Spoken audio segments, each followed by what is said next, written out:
Well, thanks for stopping by. Today, we're talking about market leadership facing COVID-19 with our facilitator, Alan Yeselevich. He's Vice President, Head of Marketing and Growth at MC Squared. Welcome, Alan. Hey, thanks for having me today. Absolutely. Theme number one, what is the current state of marketing? Tell us what we're going to learn today. Yeah, absolutely. So as everyone knows, the last couple of months have been quite hectic on a global scale. The field of marketing has been impacted significantly. The status quo was just no longer acceptable. So throughout this conversation today, we'll go over, how senior marketers are reacting and adapting to the new norm of marketing. It's great. I know we assembled a fantastic panel of industry experts to answer some of these pressing questions. Let's get into your executive summary. What are we going to learn today specifically? Sure. So, in times of crisis and adversity, it always makes sense to bring together a collective of thought leaders to have a constructive conversation about change and innovation and evolution. So that's what we did here. And in essence, what we're going to go over today is the massive disruption that we're all facing as marketers today and how we needed to adjust our marketing plan and strategy and approaches for the rest of the year. And certainly we're going to cover the impact on live events and trade shows and the natural pivot to virtual and other digital solutions. And finally, we will go over how senior marketers are motivating their teams during these unprecedented times. Really valuable. So as we jump into a key point here, gosh, we all spent so much time putting together our content calendars and planning for the year and communicating that to our teams, and all that sort of blew up. So what are we supposed to do with our old, content calendars and our communication plans? What do you recommend? Yeah, so I wouldn't say throw it out just yet, but certainly news of the pandemic started to surface in the United States in January, but it didn't seem to be an imminent threat until one day when the NBA canceled their season and Tom Hanks posted on Instagram that he had coronavirus. And then it really became an imminent shift in mindset where marketers needed to adapt and understand how to shift gears for the remainder of the year. So what we did at MC Squared was we gathered with management and leadership to determine how we are going to approach our messaging. In essence, we halted all of our traditional communication strategies. We halted our marketing automation and demand gen approaches. And we started with a clean slate about what our message was going to be to the marketplace, to our customers, to our prospects, to our competitors. And we essentially had to go back to the drawing board and map out a whole new editorial calendar and amplification strategy, distribution strategy in order to tell our story about how we as an organization are going to respond to the current crisis we're all facing.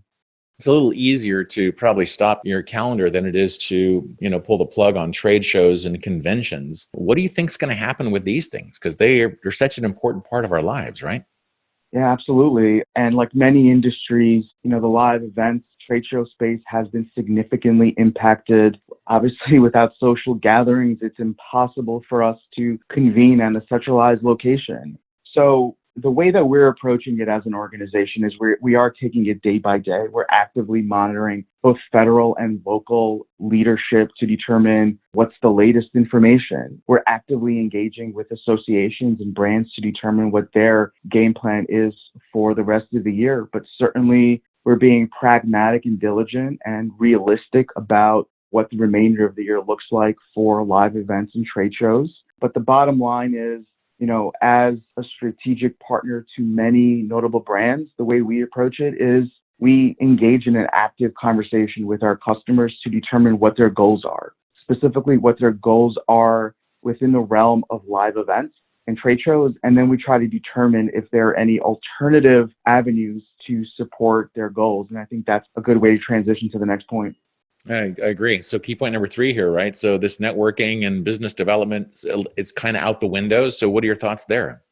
So the natural pivot of the conversation is virtual events, virtual conferences, virtual exhibits, any kind of digital medium that can bring people together to network, to facilitate transactions. And as of late, there has been some criticisms about virtual conferences and whether or not they could be a viable substitute for live events. And I answer it this way. It's not a one-to-one swap. Virtual events are very different experiences than live events. Virtual events do not offer that intimate, personal gathering and communication. But virtual events could still be somewhat effective for brands to promote their products, to engage with customers, and most importantly, to amplify their message at a significantly greater rate than a live event would do. We are currently engaging in conversations with our customers around virtual events and virtual conferences because we are confident that our customers can satisfy and fulfill their goals through virtual events. But we're very mindful of communicating across the board that virtual events are not going to be exactly the same experience as a live event. And are you seeing anything interesting in key point number 4 here about what's happening in the market or people doing things that you think are good substitutes?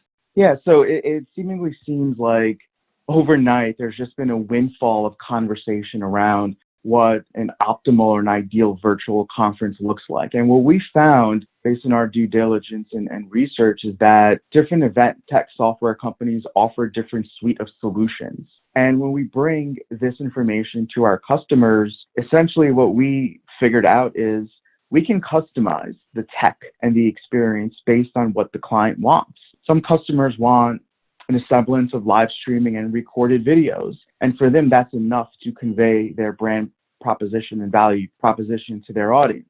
Other customers want a full virtual trade show experience with a virtual trade show floor and exhibitors and also keynote sessions and breakout rooms. So in essence, what we're seeing is there isn't a one-size-fits-all solution, but we are able to, as a strategic partner and event producer, to piece together an optimal fit for our clients. And what we believe fundamentally is that the rate of innovation is going to be so rampant that the tech options available today will not be the same over the next couple of months. So we remain optimistic that there will be new products and new offerings that we'll be able to package and project manage and offer to our customers to get to a point where possibly it's close to a live event, but not necessarily a complete substitution.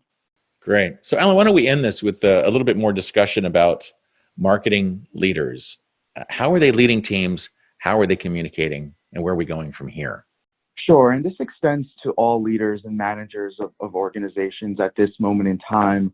Certainly, we are all experiencing different levels of challenges and adversity. And as a leader, you have an obligation and a responsibility to your team to find ways to motivate them. And I think my approach and having discussions with colleagues and peers who are also marketing leaders of organizations, the only thing we can do at this time is to be open, honest, and transparent about what's going on, not only from a team standpoint, but from a company standpoint. And if you're privy to industry level conversations, I think as leaders, we have a responsibility to be transparent to our teams and not sugarcoat anything. But in terms of tone, certainly, I think remaining optimistic that things will get better. This country has faced adversity in the past, and we always manage to bounce back. And I'm optimistic going into 2021 that live events will return. The landscape will be very different. I think there will be an overwhelming acceptance